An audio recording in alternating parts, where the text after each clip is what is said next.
Bonjour à toutes, bonjour à tous, bienvenue pour ce nouveau temps fort des Agora Live de l'expérience client. Toute cette matinée donc, va être consacrée à l'effet miroir entre expérience client et collaborateur. Aujourd'hui, pour démarrer cette matinée, on accueille une bonne partie de l'écosystème de la relation client avec l'un des leaders mondiaux des centres de contact, Sitel, en partie, et à ses côtés, la société Inso, représentée par Anna et Taïd. On va se demander aujourd'hui quels sont les secrets d'une stratégie globale réussie en termes de transformation digitale. Donc à mes côtés, j'ai l'immense plaisir d'accueillir Anna Ataïd, General Manager chez Inso. Bonjour Anna. Bonjour, ravi d'être là.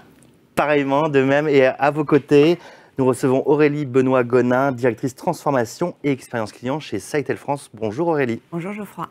Alors on va partir d'abord, on va expliquer des grandes tendances pour commencer cette session. Aujourd'hui, l'expérience client devient un monde de conversation. Comment ça se concrétise en termes de chiffres, Anna ? Alors, c'est vraiment des chiffres importants puisqu'on voit bien en fait que les clients utilisent de plus en plus les canaux digitaux. Ils souhaitent s'engager de façon beaucoup plus forte dans ces canaux-là. Ils sont aussi beaucoup plus orientés vers les nouvelles technologies en cherchant de l'automatisation, en souhaitant en fait avoir, les marques notamment, avoir un engagement beaucoup plus fort dans ces parcours automatisés. Et ensuite, on se dit aussi qu'on est beaucoup plus dépendant de la data, donc c'est une énorme opportunité, mais il faut pouvoir savoir l'exploiter. Très bien. Si on doit sortir les grands chiffres justement que vous avez traités, c'est quoi les grandes tendances qu'on peut identifier ?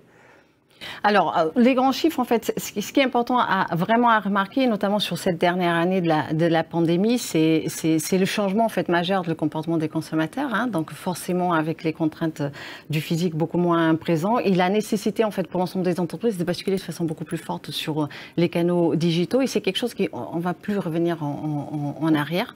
Donc, aujourd'hui, toutes les marques sont dans cette recherche de pouvoir en fait combiner ces deux univers de façon beaucoup plus structurée. D'accord. Donc, et quelle est la difficulté dans ces cas-là pour les entreprises ? C'est agréger la data. C'est bien agréger la data, c'est bien d'unifier le tout, mais de façon cohérente, parce qu'en fait, finalement, vous allez avoir beaucoup de canaux, beaucoup d'intervenants différents, et pour autant, pour le client, il faut un seul point de contact, une unité. Et la difficulté, elle est là. Unifier, concaténer. Voilà. Très bien. Aurélie, je me tourne vers vous. Comment finalement on peut faire la différence face à ces enjeux et face à ces nouveaux comportements clients qui sont vraiment devenus omnicanaux ? Alors nous, avec Inso chez Sitel, on part vraiment sur les enjeux de transformation que sont à la fois le digital et l'accélération sur le digital dont parlait Anna juste avant, et sur les enjeux de la data.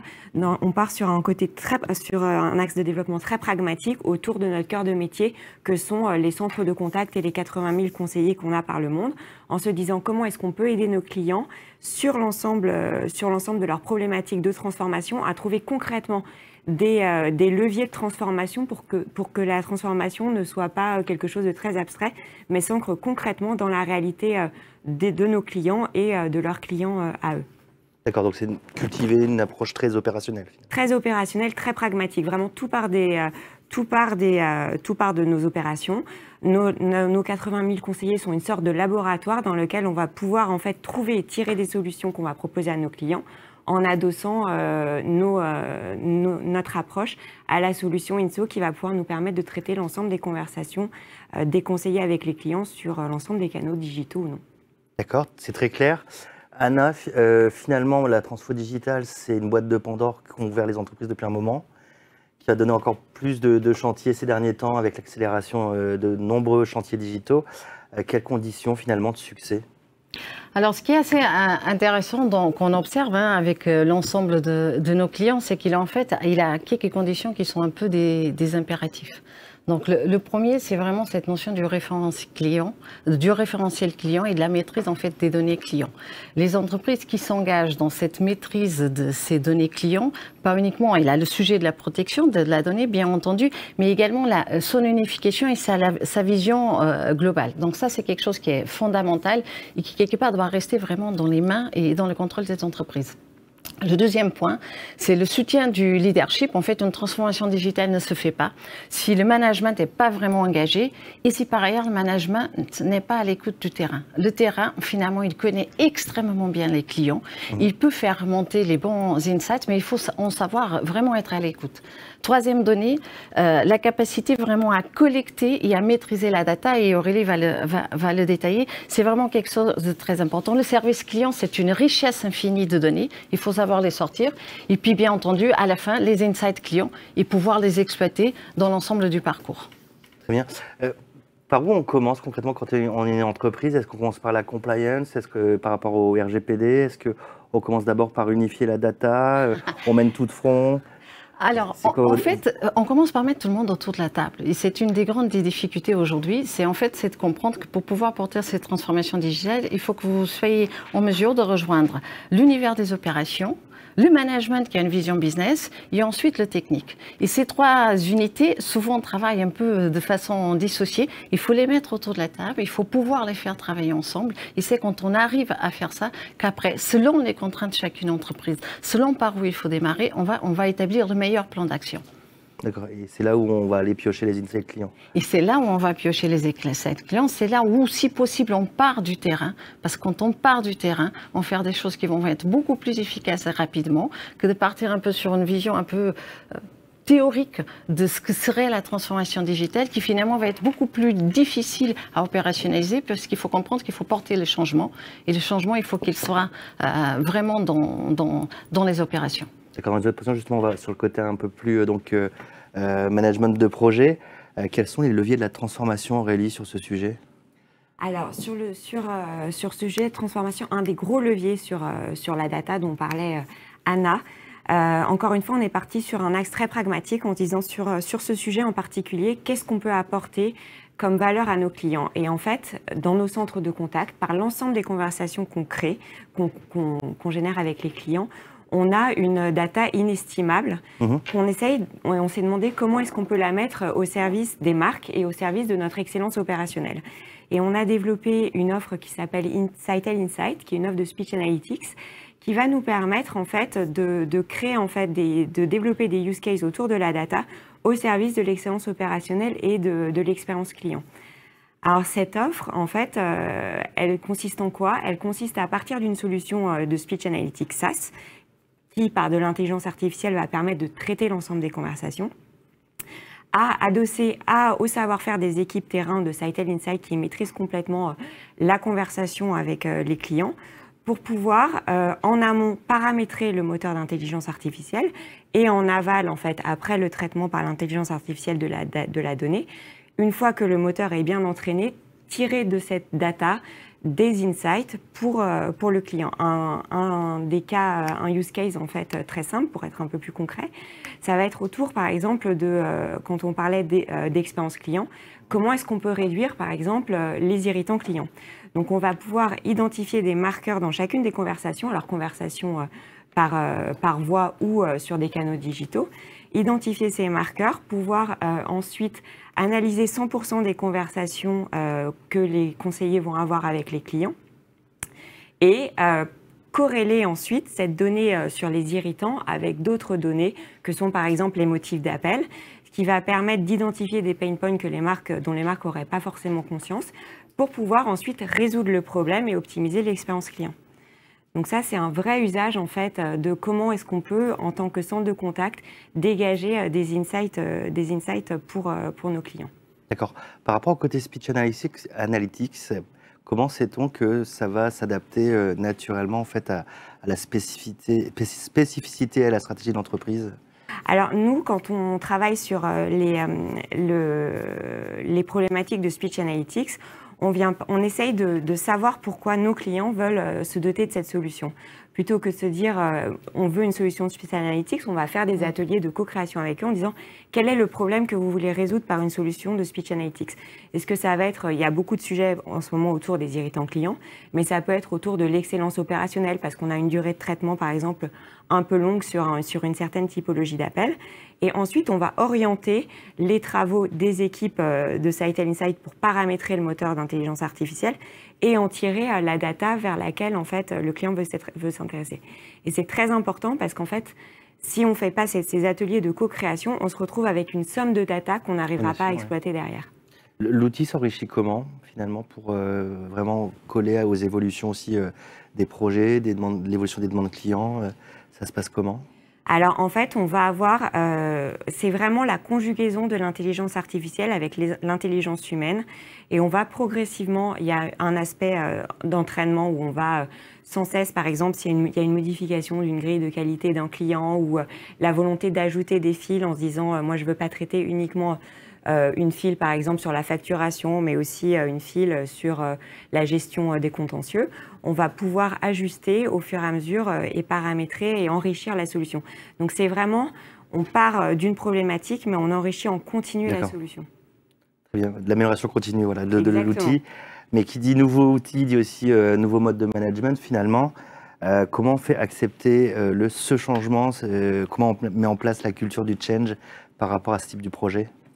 Alors, quand on déploie ce type de projet dans les entreprises, on essaye de mettre en place une vraie gestion, une équipe de gestion de projet dédiée qui va pouvoir accompagner les équipes de terrain, sur le terrain. Pourquoi? Parce qu'il y a déjà une acculturation sur ces nouveaux outils. Il y a un changement aussi de culture. Et après, une fois que le projet est bien mis en place et accompagné dans les premiers mois, en fait, c'est vraiment, nous, on est vraiment très pragmatique et on croit à la force de ce que montre en fait la solution. C'est-à-dire très vite, on a une solution qui va pouvoir éprouver son efficacité au service des problématiques clients. On va très vite pouvoir évaluer par exemple une réduction d'une durée d'appel ou évaluer le fait qu'on arrive à piloter par exemple les irritants clients et à les lier à des problématiques de motifs d'appel. Et ce ROI qu'on trouve assez rapidement va faciliter l'acculturation derrière. Donc on est vraiment dans une solution où on cherche à créer ce cercle vertueux très rapidement. L'expérience client réussie permet d'augmenter derrière l'efficacité opérationnelle et l'une va nourrir l'autre. Très bien. Et comment on accélère? Parce qu'on a compris que unifier la data, c'était vraiment un enjeu clé pour cette transformation digitale. Comment on accélère les processus déjà engagés et comment vraiment on brise les silos? Ça reste vraiment un chantier, un achoppement très difficile à dépasser souvent. Oui, tout à fait. Alors là, on va retrouver effectivement, donc c'est un autre sujet qui dépasse strictement celui de la data, le fait de briser les silos. On va accompagner les clients. Donc souvent, c'est des réflexions qu'ils ont engagées la plupart du temps. Donc nous, on inscrit en fait notre intervention vraiment dans la réflexion qu'ils ont déjà entamée. Ça me fait penser en fait au cas de Direct Assurance, où par exemple, Direct Assurance, qui est un partenaire historique de Sitel et d'Inso, a ouvert progressivement différents canaux de conversation avec ses clients au fur et à mesure que les usages ont été modifiés. Et Direct Assurance avait une approche par canal. Chaque conseiller traitait un canal et on avait un certain ROI qu'on calculait sur ce canal. En fait, nous, l'année dernière, Anna et ses équipes, d'une part, et puis les conseillers côté Sitel, ont accompagné Direct Assurance dans une réflexion de transformation pour désiloter cette vision et avoir une vision réunifiée du client sur l'ensemble des canaux. Et en fait, on a co-construit, Sitel, Inso et Direct Assurance, une solution où le conseiller ne traitait plus un canal, mais où il traitait un client indépendamment de son canal. D'accord. Donc là, on s'insère vraiment dans une réflexion. Et ça change tout, parce que là, pour le coup, dans l'exemple de Direct Assurance, en fait, c'est une vraie direction avec la direction innovation, qui, quelque part, porte toujours les premiers pas d'une transformation dans le groupe. Et donc, c'est eux qui sont sur la vision globale en fait, des canaux digitaux et conversationnels. Et ils ont vraiment confirmé que ces canaux-là avaient une très forte puissance, à la fois vraiment dans la gestion de la relation du client, mais également dans le développement de l'activité. Donc, ils ont défini comme orientation stratégique de pouvoir, en fait, vraiment être beaucoup plus présent, la marque, dans ces canaux-là. Mais pour ce faire, il fallait, en fait, quelque part, ramener un peu les standards classiques du service client et des canaux traditionnels, et pour pas le mentionner, la voix, dans la gestion de ces canaux conversationnels. Donc, ils sont venus nous voir, donc Sitel France et Inso, voilà, un peu en nous posant la problématique. Voilà, on a cette problématique-là.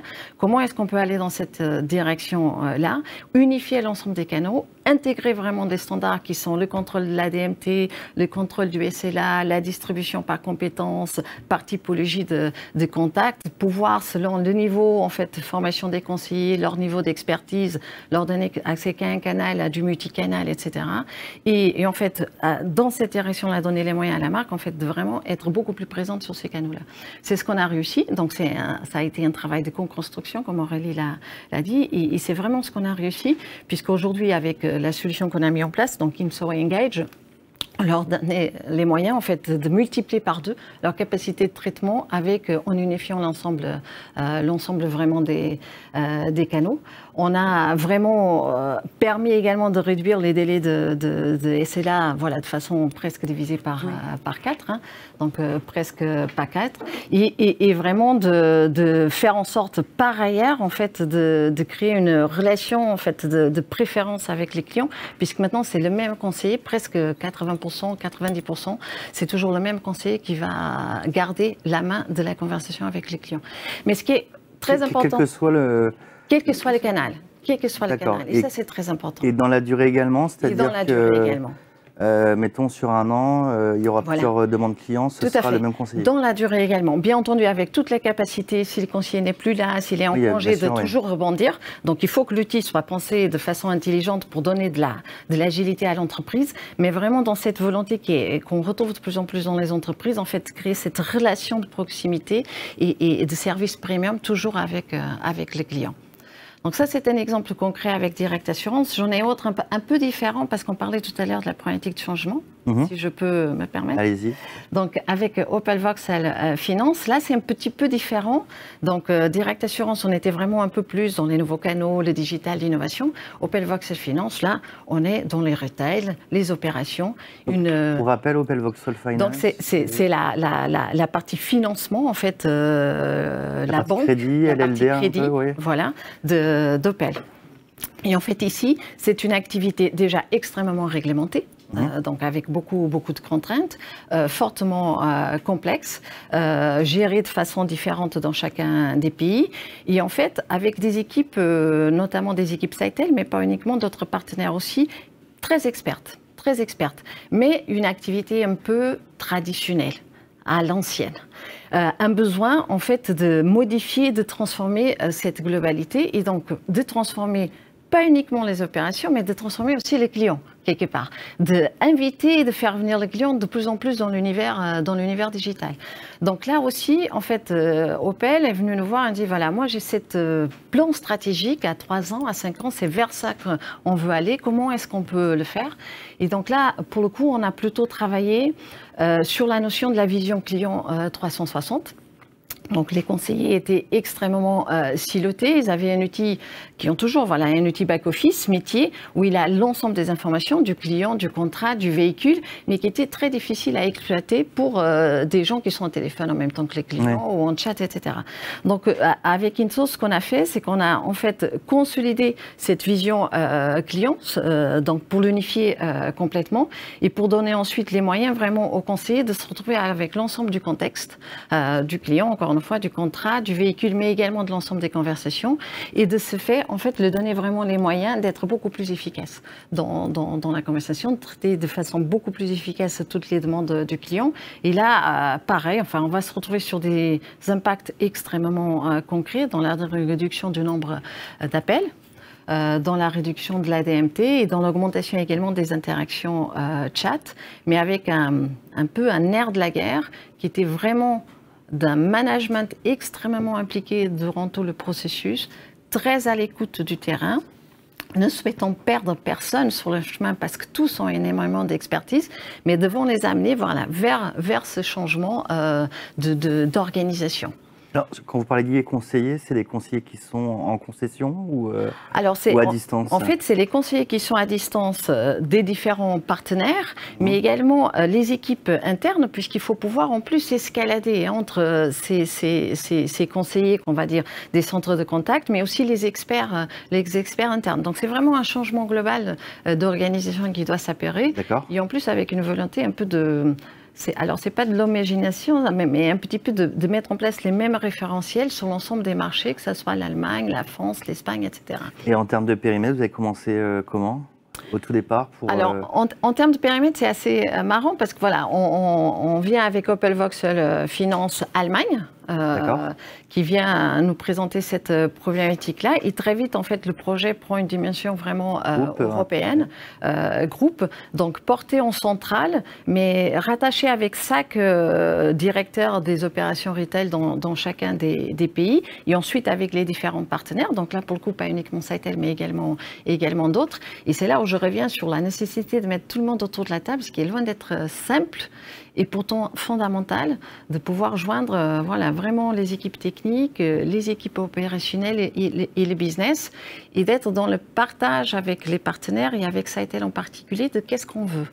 Parce que si la marque partage vraiment vers où elle veut aller, en fait, des partenaires comme Sitel, en fait, ils connaissent tellement bien le client. Ils connaissent tellement bien le sujet qu'on sait vraiment les accompagner. Il faut pouvoir sortir cette connaissance du terrain. Et concernant toujours Opel Vauxhall, je me permets, Anna, de vous poser pas mal de questions. Est-ce que ça concernait avant tout l'avant-vente, le taux de conversion, on va dire, au niveau business, ou est-ce que c'était vraiment après le parcours client de bout en bout jusqu'à l'après-vente? Alors, c'est le parcours client vraiment on va dire de bout en bout. Les irritants après sur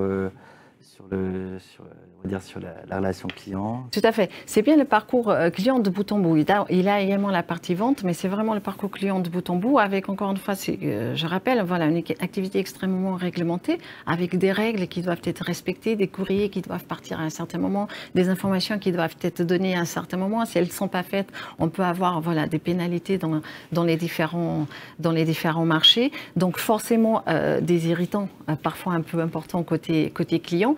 Et un client quand même extrêmement habitué, parce que là on parle quand même de pépettes, hein, de finances, donc habitué à appeler. Et pour autant, on sait qu'aujourd'hui on peut résoudre en fait ces demandes parfois de façon beaucoup plus efficace dans un chat, voire dans une conversation presque complètement automatisée, mais il faut pouvoir lui démontrer qu'il a de la valeur pour le client. Donc cette transformation, elle prend du temps, puisque la marque, quelque part, elle doit démontrer à son client qu'en traitant et en utilisant d'autres canaux, en fait, elle va être encore plus efficace que ce qu'elle est sur le téléphone.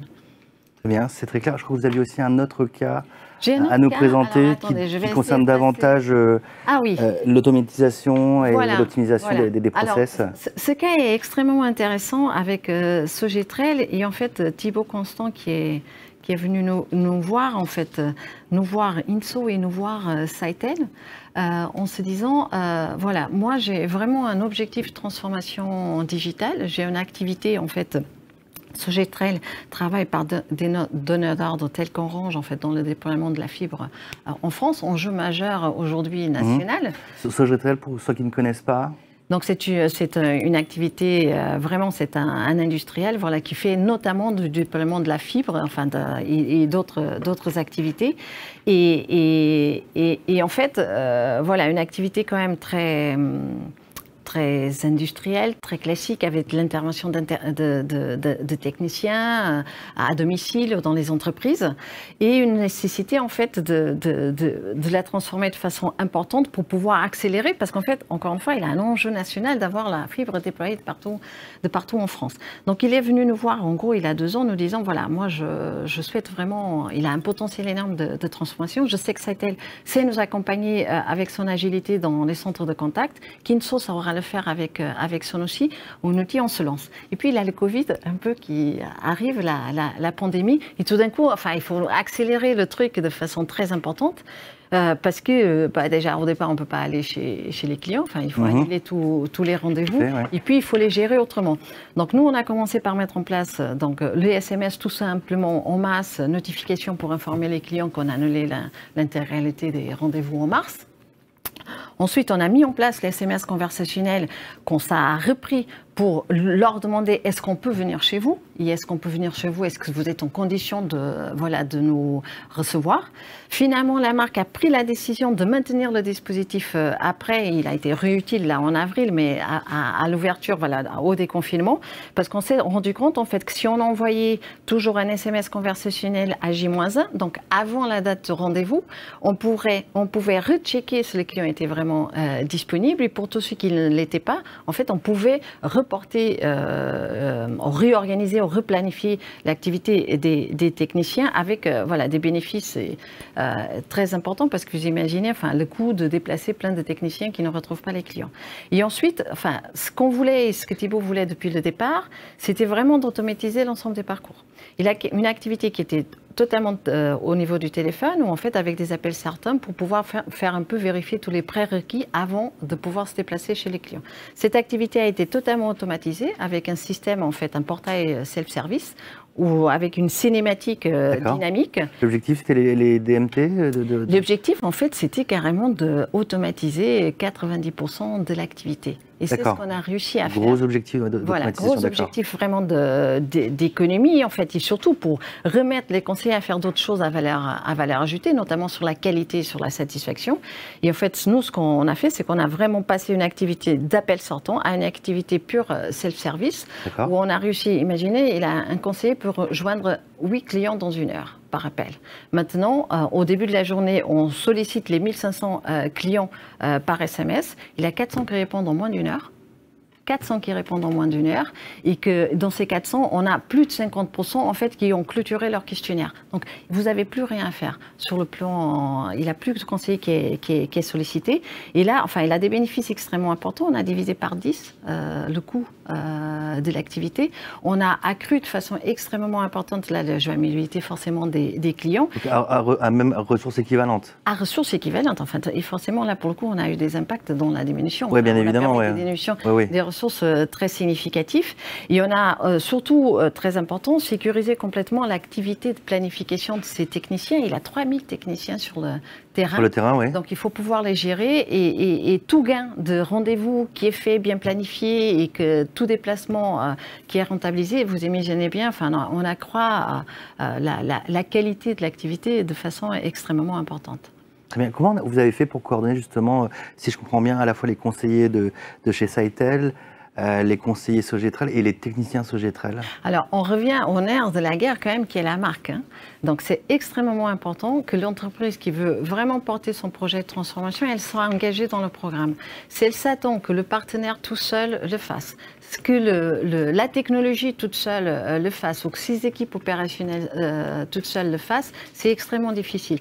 Donc, c'est vraiment la marque et le donneur d'ordre, celui qui porte la transformation. Il faut vraiment qu'il soit impliqué dans le projet, qu'il soit un petit peu un orchestrateur qui facilite en fait la rencontre de ces différentes parties prenantes. Et après, sur le plan très opérationnel, ça a été l'INSO, nous on est convaincus qu'il faut mieux faire des petits pas constants et progresser que de faire le projet génial sur le papier où on va faire la transformation de rêve, et en fait qu'on n'arrive jamais à opérationnaliser. Donc nous, on fait test and learn, co-création avec les clients, on compte tous les 3 mois et on progresse. Très bien. Merci Anna. Il nous reste quelques minutes pour conclure. Surtout qu'on a quelques petits sondages à faire, sur lesquels on va faire participer l'audience. Aurélie, si on doit retenir un message clé sur une transformation digitale réussie? Moi, je dirais que tout doit partir vraiment du terrain de manière très pragmatique et du client final. C'est la problématique du client final qui va permettre de mettre la puce à l'oreille sur la façon dont on peut aborder la transformation digitale, et en apportant, en réfléchissant en fait avec le client pour co-créer les solutions pour aujourd'hui et pour demain. Très bien. Anna, vous voulez rebondir un peu sur le mot de la fin? Moi, je réinsiste vraiment co-création et puis compréhension du terrain et des enjeux. C'est le nerf de la guerre. Très bien. Merci beaucoup Anna Taïd. Je vous rappelle que vous êtes General Manager chez INSO, un BPO et éditeur de solutions omnicanal, spécialisé dans la relation client et l'expérience client.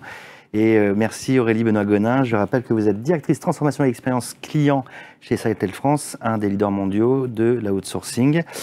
Ne quittez pas encore cette keynote. 2 petits sondages avant la fin justement de ce live. À très vite pour un prochain moment. On se rejoint dans quelques instants, encore une fois, après ces sondages, avec Olivier Arnoux de chez Qualtrics. À tout de suite. Je vous invite à répondre à la question.